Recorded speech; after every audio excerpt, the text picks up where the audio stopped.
नमस्कार, मैं हूं दीपशिखा सिंह राजपूत और आप देख रहे हैं इंडिया न्यूज। रुक करेंगे सुपरफास्ट खबरों का।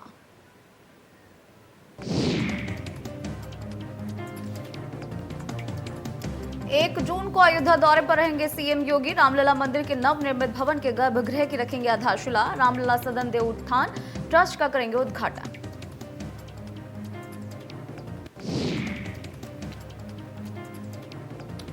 ज्ञानव्यापी मामले पर कोर्ट में टली सुनवाई। अब 26 मई को होगी अगली सुनवाई। कोर्ट ने दोनों ही पक्ष से कहा सर्वे पर अपनी रिपोर्ट दे कोर्ट।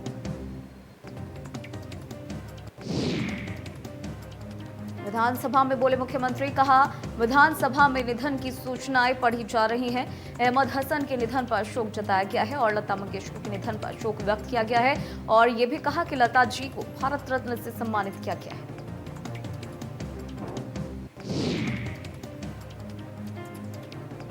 विधानसभा में बोले सीएम योगी, अपराध कोई भी हो माफ नहीं किया जा सकता है और अपराधियों पर सरकार कार्रवाई करती है। जीरो टॉलरेंस की नीति के तहत कार्रवाई होती है और नेता प्रतिपक्ष जानते भी हैं कि कार्रवाई होती है।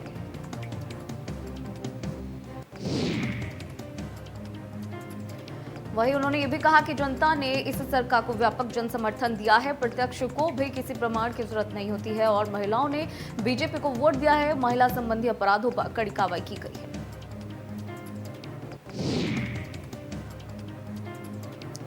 यूपी विधानसभा सत्र में दूसरे दिन की कार्यवाही जारी। सदन में अखिलेश यादव ने महिला सुरक्षा का उठाया मुद्दा। सीएम योगी ने किया सुरक्षा व्यवस्था पर जवाब और सदन में अखिलेश ने सरकार को घेरा।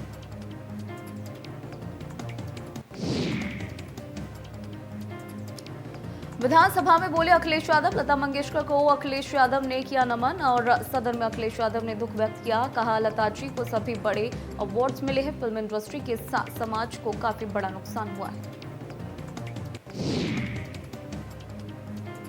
विधानसभा में बोले अखिलेश यादव, कहा गोरखपुर में बेटी के साथ दुष्कर्म हुआ। सदन में राज्यपाल का अभिभाषण चल रहा था और सरकार सिर्फ अपने प्रचार में लगी है। महिला अपराधों में यूपी सबसे आगे है।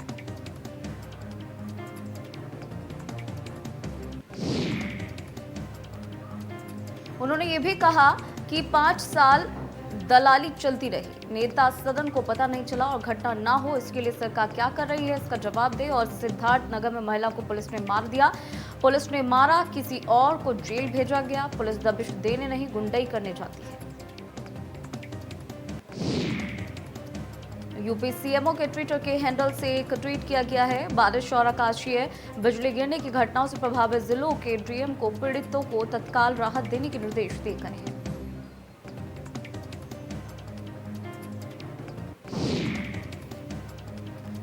जापान में क्वाड समिट में बोले पीएम मोदी और कहा कि क्वाड की सफलता के पीछे सभी सहयोगी देशों की निष्ठा है। कोरोना के समय हम सभी ने मिलकर सप्लाई चेन के जरिए इससे निपटने का हर संभव प्रयास किया है। पीएम ने कहा कि हिंद प्रशांत क्षेत्र में सुरक्षा हम सबकी पहली प्राथमिकता है।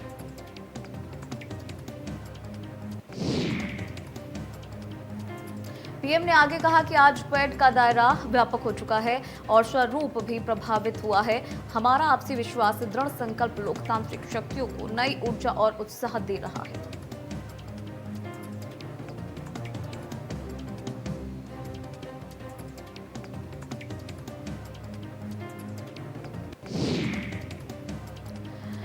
इस दौरान अमेरिकी राष्ट्रपति जो बाइडेन ने कहा कि हिंद प्रशांत क्षेत्र में चीन लगातार चुनौती खड़ा कर रहा है। उन्होंने यूक्रेन युद्ध के लिए रूस को जिम्मेदार ठहराया। बाइडेन ने कहा कि रूस जंग खत्म करने के मूड में नहीं दिख रहा है। इससे पहले पीएम मोदी ने टोक्यो में जापान के बिजनेस लीडर्स के गोलमेज समिट में हिस्सा लिया और इसमें 30 से ज्यादा जापान की कंपनीज के बड़े अधिकारियों और सीईओज के साथ बातचीत की गई। बिजनेस लीडर्स को भारत के व्यापार में हुए सुधार के बारे में बताया गया। उन्हें make in India for the world के लिए आमंत्रित भी किया गया।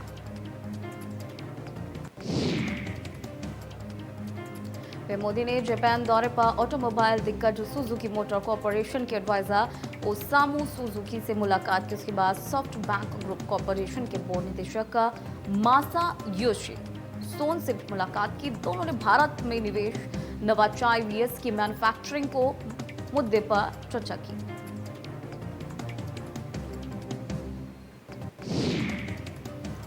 कानपुर में जबरन धर्म परिवर्तन कराने का एक मामला सामने आया। पुलिस कमिश्नर ने कई टीम्स का गठन किया है और ताबड़तोड़ दबिश देकर 4 लोगों को हिरासत में लिया गया है। पुलिस ने निकाह करने वाले मौलाना को हिरासत में लिया है। लड़की और उसके माता पिता सब हिरासत में लिए गए हैं।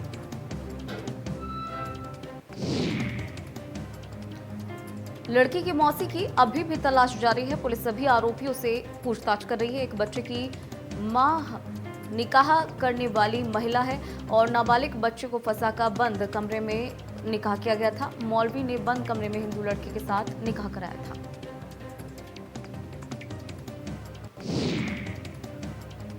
जीएसटी विभाग में 15 करोड़ के घोटाले के मामले में विरोध प्रदर्शन किया गया। सीए की गिरफ्तारी करने के विरोध में गौतम बुद्ध नगर के सीए सड़कों पर विरोध करने के लिए उतरे। गौतम बुद्ध नगर के चेयरमैन सीए दिलीप कुमार सिंह के नेतृत्व में सीए ने पैदल मार्च भी निकाला।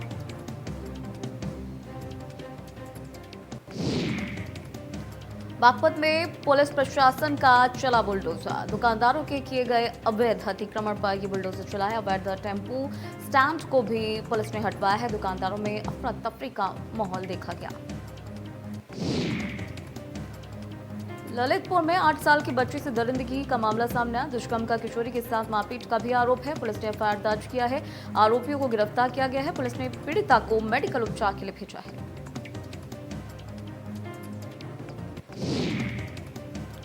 गाजियाबाद में सीएम योगी के आदेश के बाद से एक्शन मोड में प्रशासन है और अलर्ट मोड पर नजर आ रहा है। लूनी बंथला इलाके में बुलडोजर चलाया गया। तमाम अवैध अतिक्रमण को हटाया गया और भारी पुलिस बल और प्रशासन के लोग यहां मौजूद रहे। पुलिस प्रशासन ने लोगों को चेतावनी दी।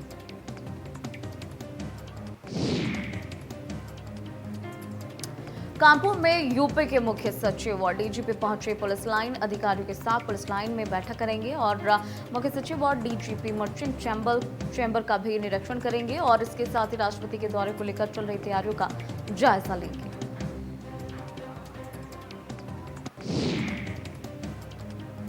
आगरा में मामूली सी बात को लेकर 2 दुकानदारों में मारपीट का मामला सामने आया। दोनों ही दुकानदारों में जमकर लात घुसे चले। मारपीट का सीसीटीवी सोशल मीडिया पर वीडियो वायरल हो रहा है। 3 दिन पुराना ये वीडियो बताया जा रहा है।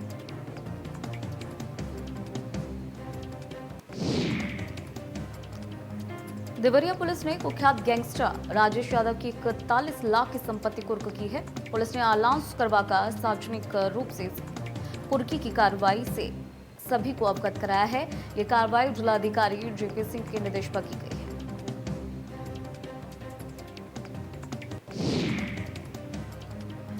अपराधी राजेश यादव के खिलाफ हत्या, बलवा, मारपीट जैसे 17 गंभीर धाराओं में मुकदमा दर्ज किया गया। पुलिस ने अवैध रूप से की गई कमाई के निर्माण कराए गए भवन को भी सील किया।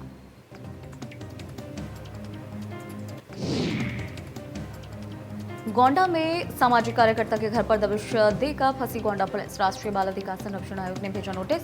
एसपी को नोटिस भेजकर मांगा गया जवाब। बिना एफआईआर या फिर नोटिस के एसओजी की टीम ने मारा था छापा।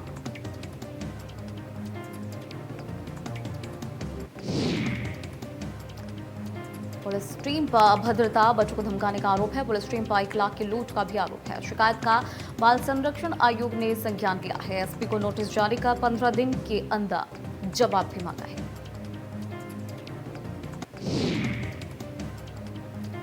ललितपुर में इंडिया न्यूज की खबर का बड़ा असर देखने को मिला। दबंग प्रधान की दबंगई का मामला सामने आया। पीड़ित ने पुलिस से शिकायत की थी। एसपी ने लिया मामले का संज्ञान। आरोपी प्रधान पर कई धाराओं में मामला दर्ज किया गया।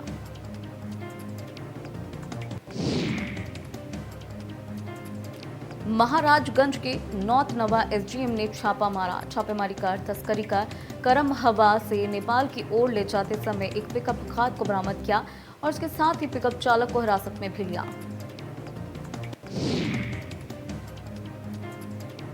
पकड़े गए पिकअप में कुल 85 बोरी खाद बरामद हुआ, जिसको एसडीएम ने सीज का अग्रिम कार्रवाई के लिए कस्टम को सुपुर्द किया और इसके साथ ही एसडीएम के इस कार्रवाई से खाद तस्करों में हड़कंप मच गया।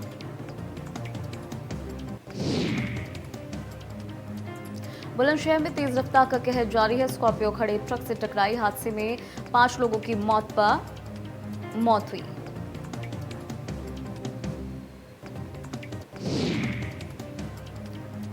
गोंडा में इंडिया न्यूज की खबर का बड़ा असर देखने को मिला, जहां तेजाब से टंकी धुलाई करने का मामला निकलकर सामने आया था। धुलाई करने वाले ठेकेदार के खिलाफ केस दर्ज किया गया है। अब जिला अस्पताल में ये टंकी लगी हुई है जिसकी धुलाई हो रही थी।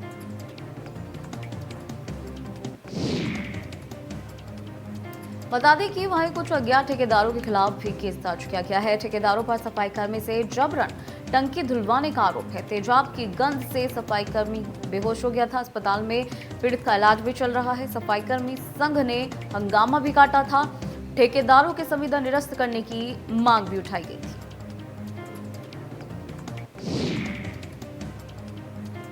बाराबंकी में कुछ अज्ञात हमलावरों ने मंदिर के पुजारी की सिर पर वार कर निर्मम हत्या कर डाली। पुजारी की हत्या से क्षेत्र में सनसनी फैल गई है। हत्यारे मंदिर स्थल पर लगा घंटा भी अपने साथ उठा ले गए।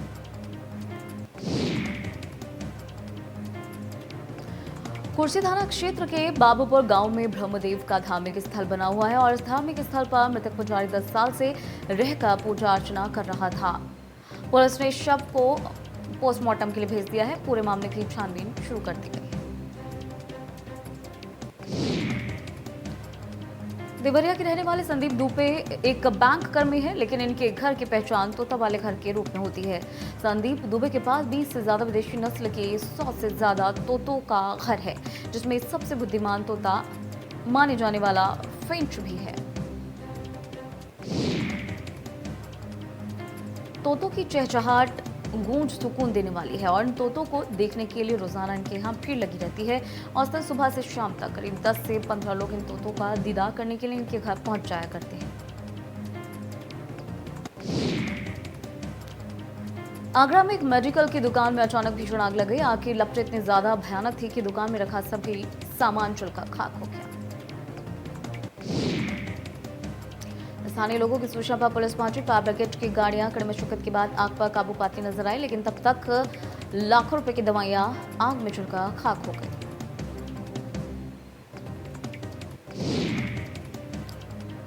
यूपी पुलिस के खराब रवैये की वजह से सरकार की छवि लगातार ही खराब हो रही है। बरेली में भी पुलिस वालों की बदसलूकी और मारपीट से नाराज एक युवक ने पुलिस चौकी में आत्मदाह करने का प्रयास किया। इसके बाद से आसपास के खड़े लोगों ने उसे बचाया। मामला एसएसपी के संज्ञान में आने के बाद से एसएसपी ने आरोपी सिपाही को लाइन हाजिर किया।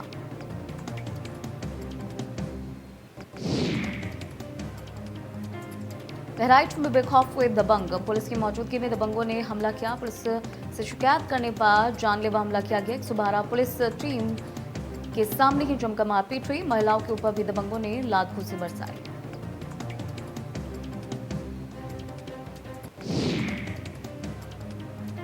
बरेली में इंटरमीडिएट की पुलिस छात्रा को हिंदू लड़के से मोहब्बत करना महंगा पड़ गया, जिसके बाद से उसने हिंदू धर्म अपनाया और हिंदू रीति रिवाज से शादी भी की। लुबना से आरोही बन गई और अब छात्रा को उसके परिवार वालों से जान का खतरा है। इसी वजह से उसने वीडियो वायरल का पुलिस प्रशासन से सुरक्षा की गुहार लगाई है और छात्रा आरोही ने कहा है कि मुस्लिम धर्म उसे पसंद नहीं है। वहां पर 3 तलाक है और हवाला होता है, जिस वजह से उसने बुर्का और हिजाब का त्याग किया है।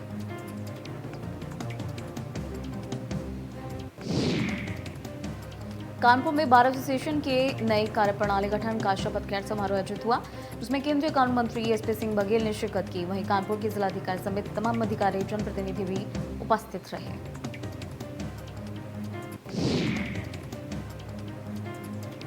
इस दौरान हजारों की संख्या में अधिवक्ता भी मौजूद रहे। कानून मंत्री बघेल ने मीडिया से बातचीत करते हुए उसे नवनिर्वाचित पदाधिकारियों को बधाई दी।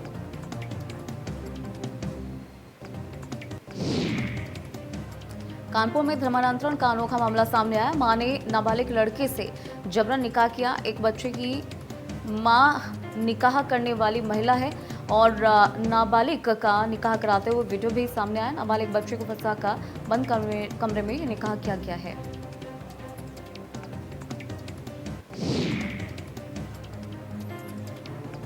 गोंडा में अयोध्या हाईवे पर भीषण हादसा हुआ। बस और ट्रक में आमने सामने में टक्कर हो गई। हादसे में 10 साल की बच्ची की मौत हो गई है। 6 से ज्यादा लोग घायल हुए हैं। अस्पताल में घायलों को भर्ती कराया गया है। अलीगढ़ में शराब के ठेकों से 1.5 लाख रुपए की लूट हुई है। साधु आश्रम और बूंदासी क्षेत्र के ठेकों से ये लूट हुई है। बदमाशों ने हथियार के दम पर लूट की वारदात को अंजाम दिया।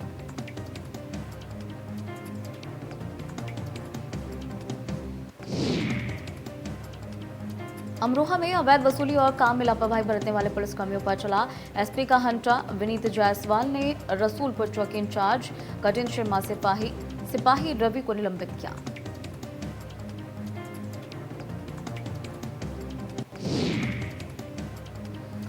बुलंदशहर में मठ मंदिर की थाली से 10 रुपए उठाने से गुस्सा एक युवक ने दलित बच्चे को जमीन में गिराकर लात घूंसों से जमकर पीटा। पूरी घटना का सीसीटीवी वीडियो सामने आया है। मारपीट का वीडियो सोशल मीडिया पर वायरल हो रहा है।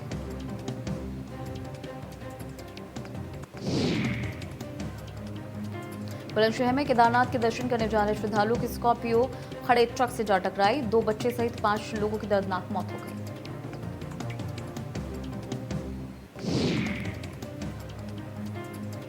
फतेहपुर में गालीबाज इंस्पेक्टर का वीडियो सोशल मीडिया पर वायरल हो रहा है। पुलिस महकमे में अब हड़कंप मचा हुआ है।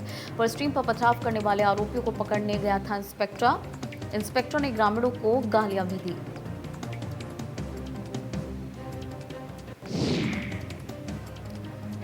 सीएम पुष्कर सिंह धामी और खेल मंत्री रेखा आर्या थॉमस कप विजेता लक्ष्य सेन को करेंगे सम्मानित। उत्तरांचल बैडमिंटन संघ के सचिव बीएस मनकोटी ने दी जानकारी।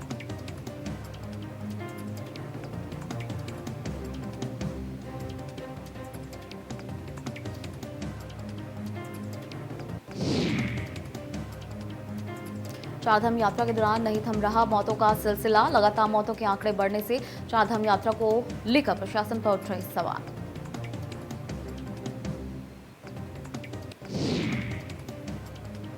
केदारनाथ की यात्रा पर जाने वाले 50 वर्ष से ज्यादा की उम्र के श्रद्धालुओं की स्वास्थ्य जांच कर अनिवार्य है और हेल्थ चेकअप में फिट पाए जाने के बाद ही केदारनाथ जाने की अनुमति होगी।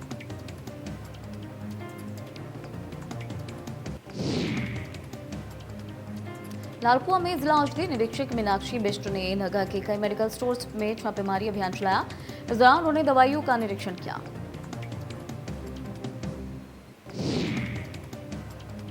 वहीं उन्होंने दुकानों में लगे सीसीटीवी कैमरास लगाने की हिदायत दी और मौके पर जिला औषधि निरीक्षक ने 3 दवाइयों के सैंपल एकत्र किए और उसे जांच के लिए लैब में भी भेजा।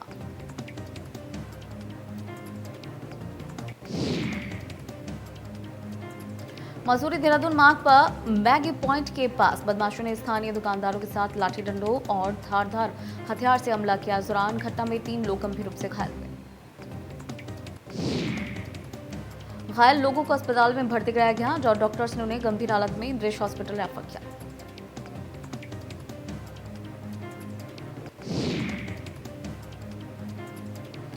राष्ट्रीय खाद्य सुरक्षा योजना के तहत अपात्र राशन कार्ड धारकों के राशन कार्ड सरेंडर कराने का अभियान हरिद्वार जिले में बेहद धीमा चल रहा है। घनी आबादी वाले जिले में अब तक 1000 से भी कम लोगों ने अपना कार्ड जिला खाद्य आपूर्ति कार्यालय में सरेंडर किया।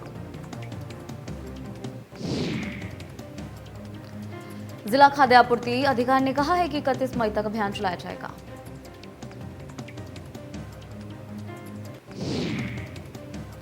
सरकार की ओर से अपात्र लोगों से राशन कार्ड जमा कराने के लिए अभियान चलाया जा रहा है। 31 मई के बाद ऐसे अपात्र लोगों पर कार्रवाई की जाएगी।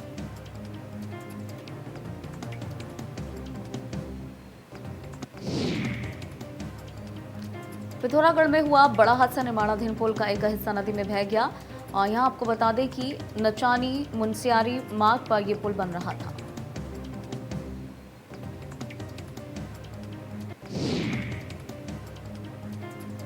कुतुब मीनार में पूजा के अधिकार की याचिका पर दिल्ली के साकेत कोर्ट में सुनवाई पूरी हो चुकी। जस्टिस निखिल चोपड़ा की बेंच ने हिंदू पक्ष की पूजा के अधिकार वाली याचिका पर फैसला सुरक्षित रखा।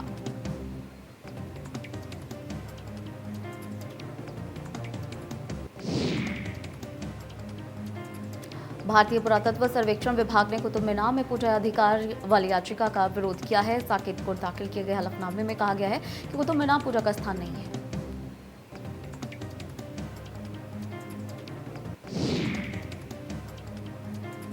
नौतपा से पहले दिल्ली, राजस्थान, मध्य प्रदेश, यूपी, हरियाणा और बिहार में मानसून का ट्रेलर देखने को मिला।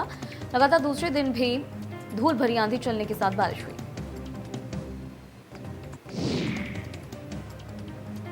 आंधी और बारिश की वजह से इंडिगो ने कई फ्लाइट्स की उड़ानों को टाल दिया है।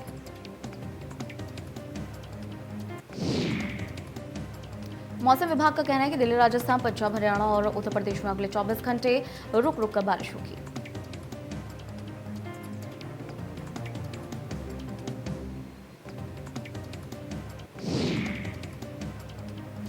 फ्रेंच ओपन के दूसरे दिन विमेन सिंगल्स के उलटफेर देखने को मिला। 4 ग्रैंड स्लैम जीतने वाली नोओमी ओसाका और डिफेंडिंग चैंपियन बार्बोरा क्रेजिस्कोवा पहले राउंड में हारकर बाहर हो गई हैं। वहीं जोकोविच, नडाल, एमा रादुकानु, ईगा स्वीटेक दूसरे राउंड में पहुंच गई है।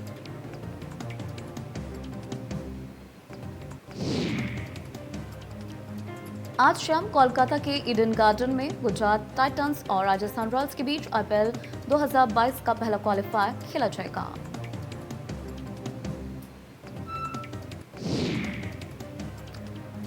नई दिल्ली से रांची आ रहे विस्तारा के विमान ने 3 घंटे की देरी से सुबह 9:20 पर उड़ान भरी।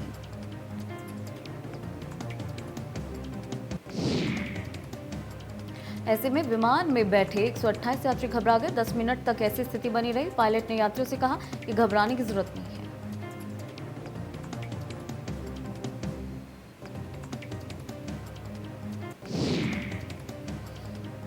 पाकिस्तान के सिंगर अबरार उल हक करण जौहर पर भड़के। करण पर लगा फिल्म का गाना चुराने का आरोप।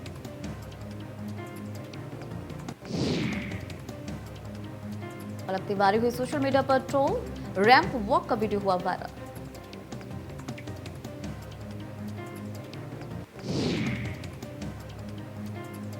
इत्र नगरी कन्नौज की पृथ्वीराज में दिखेगी पुरातन झलक। इस शहर को बसाने में खर्च हुए हैं 25 करोड़ रुपए।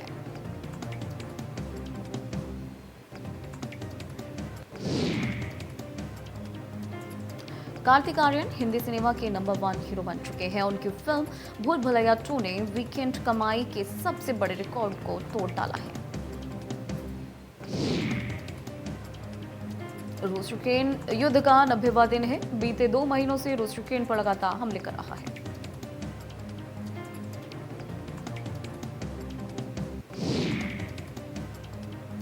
इस बीच रूस और फिनलैंड में भी तनातनी बढ़ चुकी है। फिनलैंड और स्वीडन नाटो की सदस्यता को लेकर रूस ने आक्रामक रुख अपनाया है।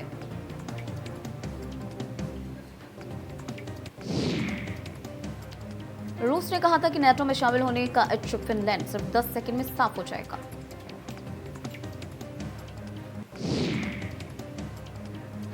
नाटो के विस्तार के जवाब में रूस भी एक्शन मोड में है। रूसी रक्षा मंत्री सर्गेई शोइगु ने यह ऐलान किया है कि रूस नाटो से निपटने के लिए 12 मिलिट्री यूनिट की स्थापना करेगा।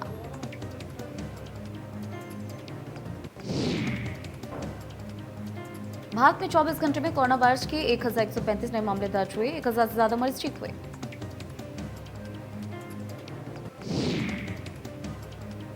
दिल्ली में 24 घंटे में 479 नए कोरोना के मामले दर्ज हुए। एक की मौत हुई।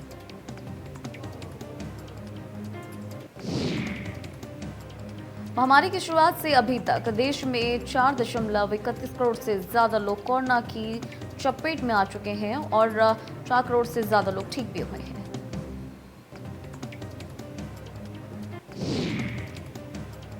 फाइजर और बायोटेक की वैक्सीन के 3 डोज 6 महीने से लेकर 5 साल तक के बच्चों पर 80% प्रभावी हैं।